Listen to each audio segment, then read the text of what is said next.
بالله من الشيطان الرجيم. بسم الله الرحمن الرحيم. السلام عليكم ورحمة الله وبركاته. الحمد لله رب العالمين وبه نستعين على أمور الدنيا والدين. ثم الصلاة والسلام على أشرف الأنبياء والمرسلين سيدنا مولانا محمد وعلى آله وصحبه أجمعين. أما بعد. سبحانك لا علم لنا إلا ما علمتنا إنك أنت العليم الحكيم. رب اشرح لي صدري ويسر لي أمري واحلل من لساني يفقهوا قولي. قال الله تعالى في كتابه الكريم: أعوذ بالله من الشيطان الرجيم. بسم الله الرحمن الرحيم. قل إن كنتم تحبون الله فاتبعوني يحببكم الله ويغفر لكم ذنوبكم. وقال في آية أخرى: من خفف عن ذكري فإن له معيشة ضنكا. وقال رسول الله صلى الله عليه وسلم: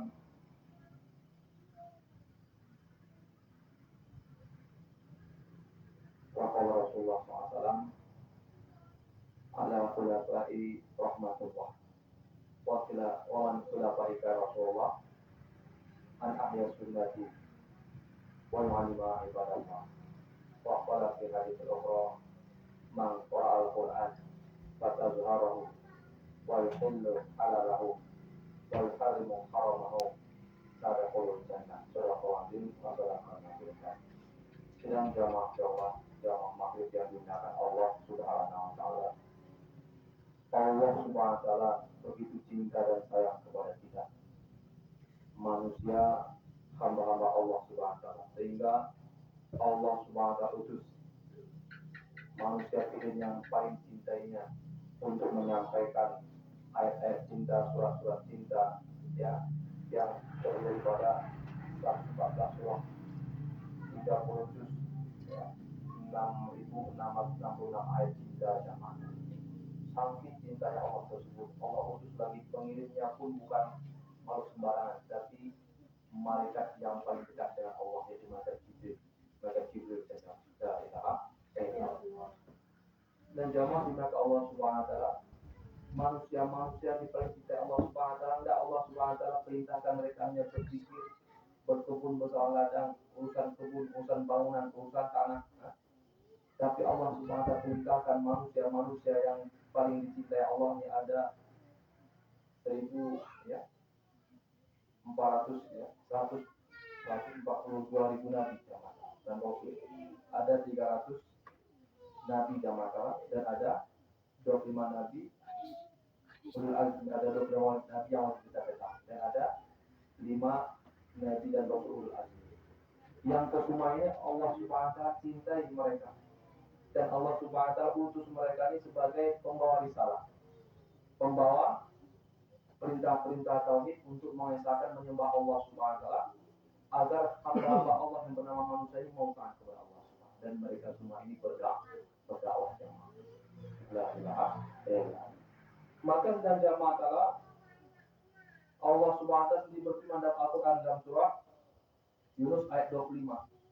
Allah mengatakan kata Yunus, ya, qul in kuntum tuhibbunallah, apabila kalian ingin dicintai oleh Allah Subhanahu wa taala, fattabi'uni, maka ikutilah langkah-langkah Rasulku.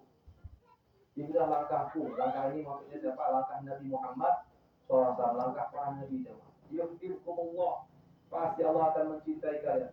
Wa yaghfir lakum dzunubakum, Allah ampuni, hapus segala dosa-dosa dan kesalahan kalian. Dalam surah Nisa 25 Allah firman: Wallahu yad'u ila daris salam. Sesungguhnya Allah Subhanahu wa taala menyuruh manusia, mendakwahi manusia. Yang Allah gambarkan Allah Subhanahu wa taala sendiri itu berdakwah, jemaah. Menyuruh manusia dengan ayat-ayatnya, disampaikan melalui malaikat Jibril kepada para nabi dan rasulnya. Untuk menuju ke mana manusia disampaikan? Untuk menuju negeri keselamatan, jemaah. Darussalam, ya.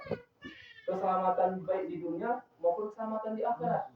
Wa yahdi man yasha, dan Allah pilih siapa yang dikehendaki Allah untuk membawa risalah kenabian ini ila siratal mustaqim, menuju jalan yang lurus jamaah. Wa yahdima yasha. Apa yang Allah kehendaki itu adalah dulunya Nabi dan Rasul.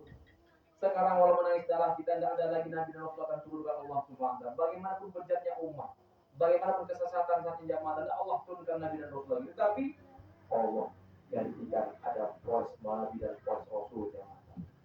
Maka dan jamaah taala, kalau kita muliakan para voice Nabi dan Rasul, ulama-ulama, ustaz-ustaz, dai-dai, dan kemudian santri-santri jamaah taala, sungguh-sungguh kita muliakan mereka, maka Allah Subhanahu wa taala akan ikat dari derajat orang yang muliakan tersebut. Anak keturunan bulan akan jadikan Allah Subhanahu wa taala ulama.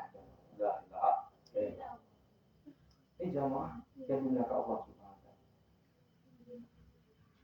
Sehingga di pedoman ini Allah tunjukkan kepada kita, barang siapa yang sungguh-sungguh mengambil jalan dakwahnya, sungguh-sungguh melaksanakan dakwahnya, sungguh-sungguh beramal soleh, beribadah kepada Allah Subhanahu wa taala, Allah akan berikan dia surga di dunia dan surga di akhirat.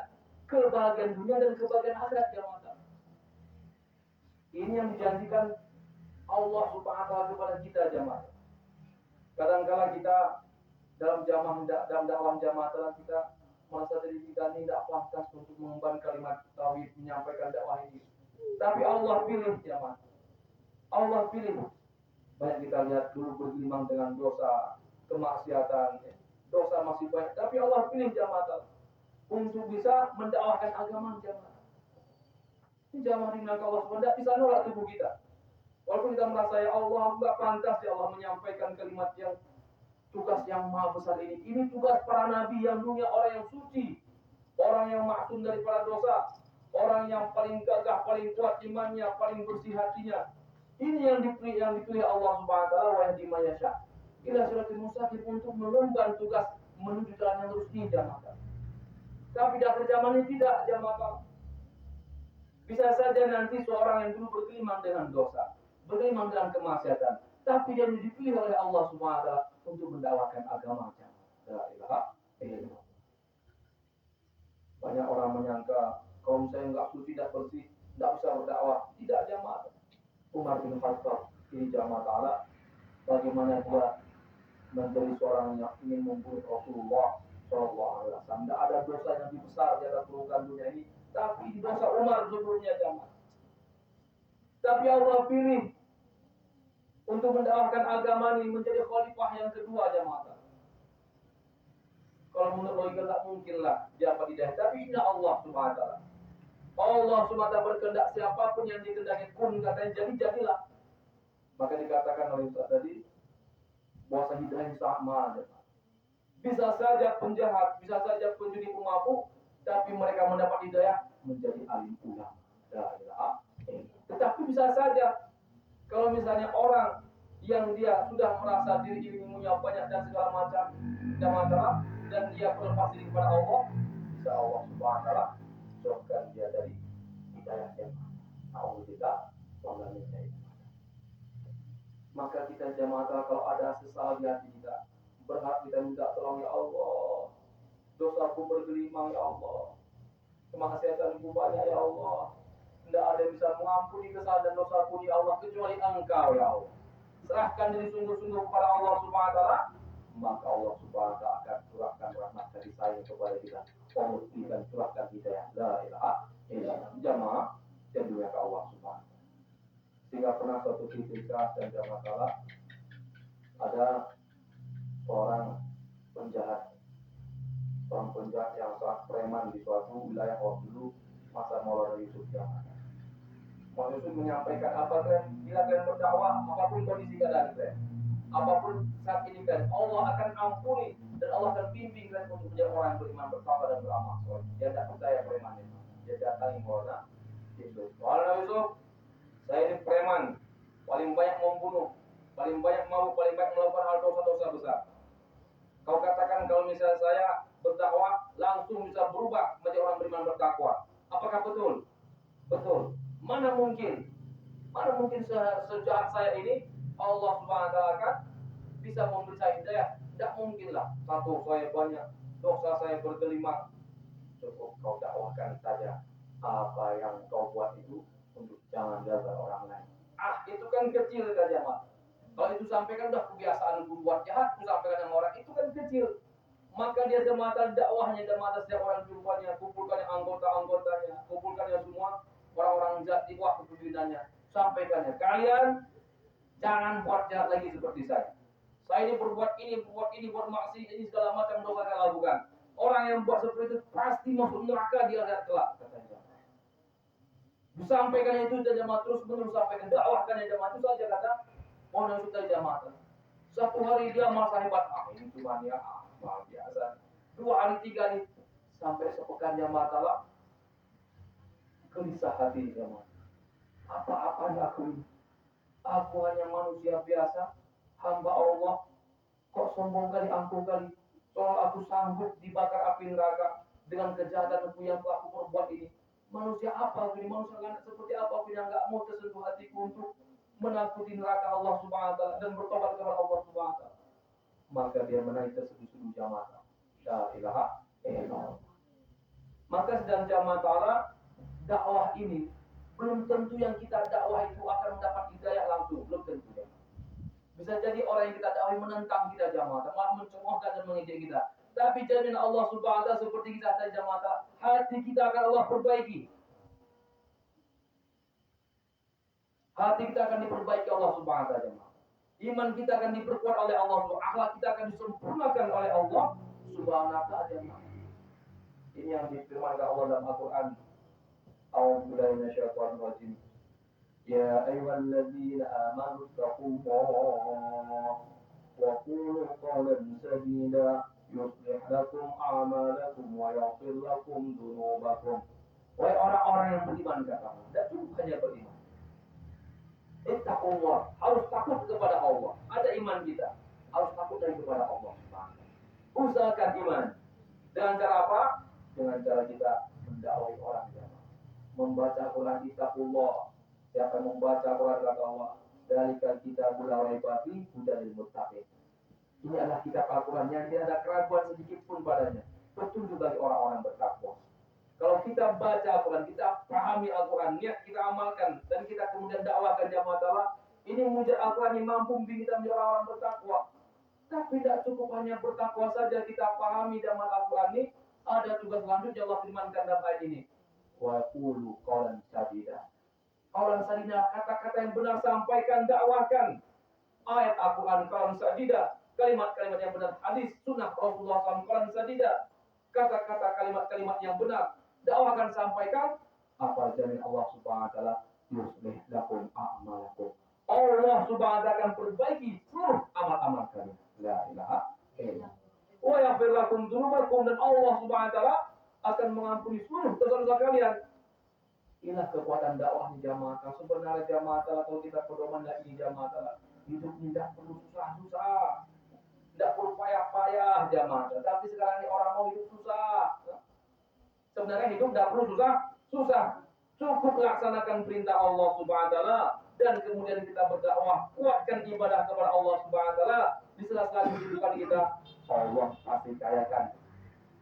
Ini bukan terfusul yang membicarakan langsung Allah sendiri yang berfirman jamaah. Apa yang Allah Subhanahu wa taala yang mau kita ajarkan kepada seluruh santri kita, seluruh jamaah kita, seluruh ustaz kita, seluruh kita ajarkan kepada masyarakat ini. Bahwasanya apabila kita sempat-sempatkan di sela-sela kesibukan kita, kantor, kebun, sawah, ladang, mengajar segala macamnya, untuk beribadah kepada Allah, menolong agama Allah, tahajud 2, 5 waktu berjamaah, baca Al-Quran dan berdakwah jamaah taala, berinfak, berwakaf, sedekah, Allah Subhanahu akan pasti kayakan kita. Kita diskusi. Allah pasti kayakan kita jamaah. Dan Allah hindarkan kesusahan dan kesulitan dari kehidupan kita jamaah. Kemelaratan dan kemiskinan Allah akan hindarkan. Ini rahasia kalau kita mau betul-betul menjadi orang yang selamat dunia, selamat akhirat, seperti kata tadi. Wallahu yad'u ila dari Islam. Allah Subhanahu wa taala menyeru manusia untuk menuju negeri keselamatan dunia. Kalaulah semua cukup yang kita inginkan, kalau semua yang kita butuhkan dipenuhi Allah Subhanahu wa taala, maka kita lebih daripada orang kaya yang mata. Apa yang dikatakan orang kaya tersebut? Membawa pulang. Apa yang dikatakan orang kaya jamaah taala? Inilah orang yang merasa cukup dengan apa yang ada. Apa yang dikatakan orang miskin? Apabila sudah punya dia semua tapi masih kurang rasanya jemaah. Sudah punya mobil 2, punya 3 lah. Sudah punya rumah 1, kurang 2. Sudah 3, 4 lah. Ini lagi sudah punya 1 hektar. Kurang rasanya punya 10 hektar. Udah punya 10 hektar, masih kurang 1000 hektar lagi. Kenapa enggak tenang jiwaku kalau enggak 100.000 hektar lagi? Namanya orang kaya tapi masih miskin jamaah. La ilaha illallah. Banyak orang jamaah salah, ya. Dia ini kehidupannya dia nggak punya mobil, dia punya kendaraan apa-apa. Kenapa? Kayak menjaganya. Mendingan aku mau kemana bisa sampai. Tidak perlu dia punya, sama dengan orang yang mau haji jamaah. Apakah dia punya perlu pesawat? Tidak perlu. Tapi dia bisa berangkat ke haji, bisa berangkat ke umroh jamaah. Dengan apa? Beli tiketnya, ya kan? Berangkat ke sana. Apakah orang bisa sampai ke Jakarta mesti punya pesawat dulu? Punya mobil dulu? Tidak. Ada cara yang mudah begitu. Kemana berangkat ada. La ilaha illallah. Ini dikatakan orang yang kaya haji jamaah dari Allah. Ini sedang jamaah dari Allah. Kalau inilah kita pedomani jamaah. Sungguh-sungguh kita untuk berdakwah, sungguh-sungguh kita beramal dan beribadah kepada Allah Subhanahu wa taala, maka Allah Subhanahu wa taala akan kayakan kita dunia akhirat. Jangan main-main. Allah Subhanahu wa taala berfirman, ya ibadat, ya ibadi, laqad qasamtu laka rizqi. Wahai hambaku, telah kutentukan rezeki untukmu. Wala ta'. Sebenarnya kau tidak perlu susah untuk mencari rezeki tersebut. Udah ditentukan Allah Subhanahu wa taala dengan kursi ini. Apabila kita semakin sungguh-sungguh menolong agama Allah, beribadah kepada Allah, mendekatkan diri kepada Allah, sungguh-sungguh tahajud, sungguh-sungguh doa, sungguh-sungguh 5 waktu berjamaah, sungguh-sungguh berdakwah, maka nggak usah engkau risau tentang rezekimu kata Allah. Kita ini sekarang terbaik ya mata, kemarin itu baca jumpa muda-muda rusak, tidak bisa saya tidak tinggal apa sulit sekali. Kenapa? Dan siapapun dikerjakan, jadi mau kemana? Mau saya keluar daerah, mau merantau ke Medan, mau lapor ke Jakarta, mau sampai ke sana jadi apa? Yang rampok rumah orang sah, astagfirullah. La ilaha illallah. Pikir mau jadi yang baik di sana, kalau dimanapun niatnya sudah salah, maka sedang jamakan salahlah terus akan sempit. Di sana pun nanti kerjanya seperti itu, ditangkap orang makin sempit lagi masuk penjara. La ilaha illallah. Cuman ada jamaah mengatakan saya itulah jejak-jejak daripada yang terdakwakan kemarin. Saya nggak mau kemana-mana, saya ingin dari negara saja. Saya kuatkan ibadah amal soleh jamaah saya yakin akan bisa mendapatkan apa yang saya yakini. Maka jamaah ada berapa orang jamaah kita yang ikut kita programkan seperti ikut dia sungguh-sungguh dakwah, sungguh-sungguh beriman beramal soleh, sungguh-sungguh tahajud, sungguh-sungguh doa. Yang dunia dia ngontrak sana kembali jamaah, tidak punya apa-apa. Ya? Usahanya itu selalu gagal, berkebun, dimakan babi habis kebunnya dan la ilaha illallah. Waktu saya lagi ngapain sekarang?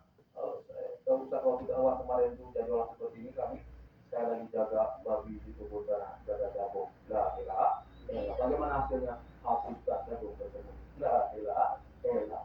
Dijaga dan jamaah telah meninggalkan sholat habis sudah punya tidak rasa pun panen. Tidak betul lagi nih kan. Saya itulah langkah Ustaz untuk dakwah ini, untuk beramal soleh berjamaah 5 waktu. Ternyata jamaah salah, tidak mau kebun dia. Bisa beli tanah, bisa bangun rumah, bisa beli mobil, bisa membangun rumah adik-adiknya. La ilaha illallah. Tidak usah dakwah di jamaah salah. Kita memang ingin menebarkan hidayah, tapi kalau ada keuntungan dunia dijamin oleh Allah Subhanahu kita dapatkan. Apa yang kita tidak lakukan jamaah? La ilaha illallah. Maka jamaah taala seperti firman Allah Subhanahu wa taala waktu ditanyakan oleh Nabi Daud, ya Allah, siapakah di antara hamba-hamba yang paling dekat dengan yang paling kau tolong kesulitannya, yang paling kau mustajabkan doanya? Maka Allah berfirman, di antara hamba-hambaku yang paling dekat denganku dan mustajab doa dan paling kabulkan dan paling cepat kau tolong adalah hamba-hambaku yang mendakwai orang lain untuk dekat kepadaku. La ilaha illallah. Dakwah ini jamaah kita ajak orang lain.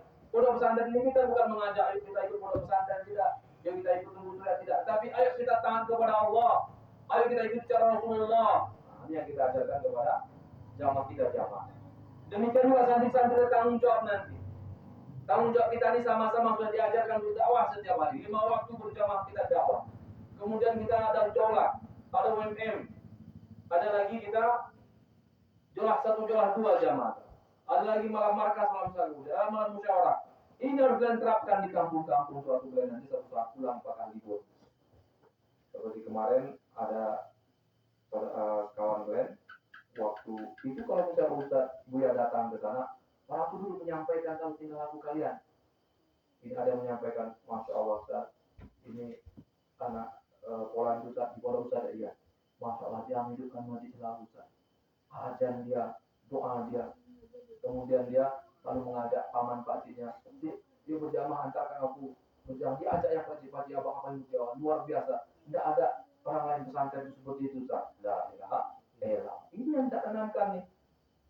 Kenapa? Karena dengan dakwah seperti itu nanti orang-orang di kampung yang pastinya dapat hidayah, menjadi orang beriman bertakwa. Di kampung tersebut Allah hindarkan mara bahaya musibah apabila ada satu atau dua orang berdakwah. Tapi kalau misalnya walaupun di sana ada 1.000 orang yang tamatan pondok pesantren, tapi diam semua ajar dikumandangkan, tidak satu berisi masjid. Tidak satu berdakwah, tidak satu mengajak kepada Allah Subhanahu wa.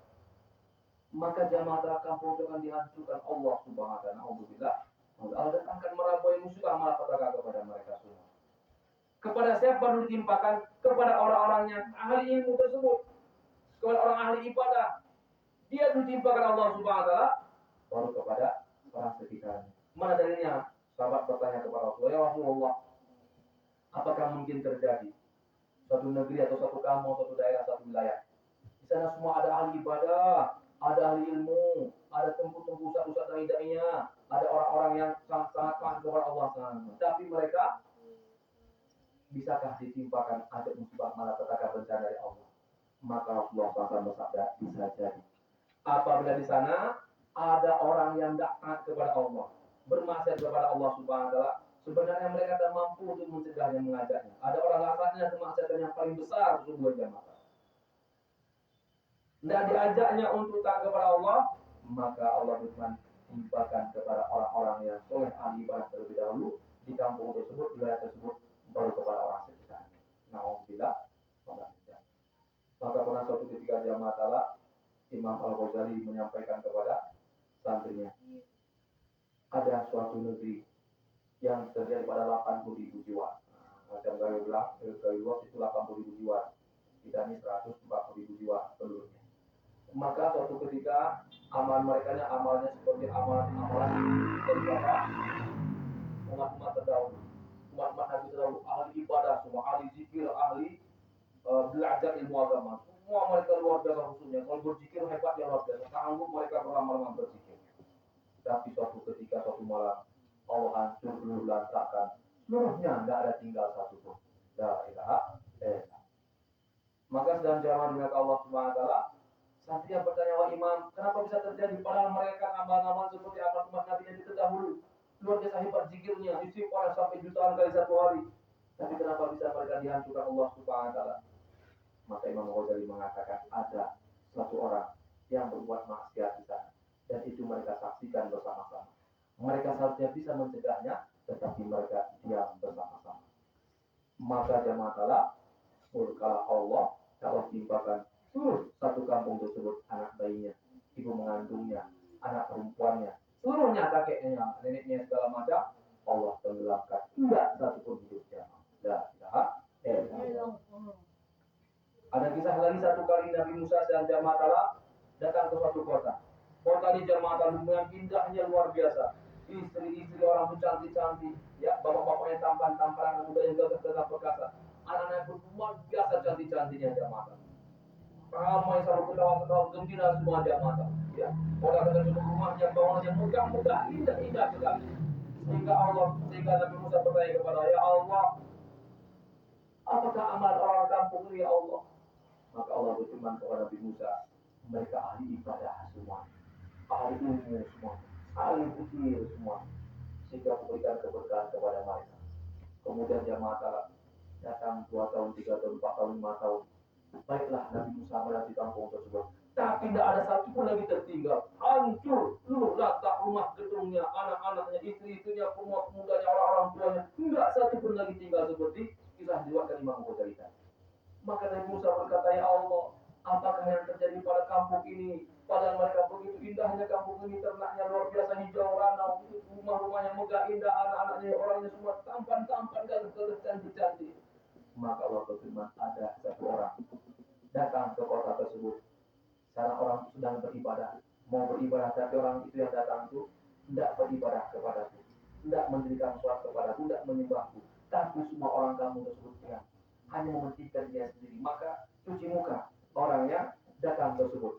Neteslah tetesan habis melakukan muka ada tersebut ke tanah daripada kota tersebut, tanah yang ada, bumi yang ada kota tersebut. Tidak senang kena petikan wajah orang tidak beribadah kepadaku, sehingga mereka goncang tanah tersebut dan menyerang seluruh orang-orang yang ada di atasnya, anak kecilnya, ibu hamilnya, wanita-wanita gadisnya, pemuda-pemudanya, orang-orang tuanya, seluruhnya tenggelam-tenggelamnya bila anak menghancurkan Allah Subhanahu. Kenapa? Karena tidak berdakwah terhadap orangnya, terang-terangan tidak beribadah kepada Allah. Pertanyaannya, di rumah kita sekarang berapa orang yang tidak mendirikan sholat? Satu orang saja datang ke satu kota, yang seluruh kota tersebut beribadah rajin sholat, rajin ilmu dan ilmu agamanya semua sempurna, bisa menghancurkan satu kota tersebut. Apalagi satu rumah kita di dalamnya tidak mendirikan sholat, tidak beribadah kepada Allah Subhanahu wa taala, dan semuanya diam di rumah tersebut, tidak mendakwah, tidak mengajar. Maka ibadah rumah kadang-kadang terjadi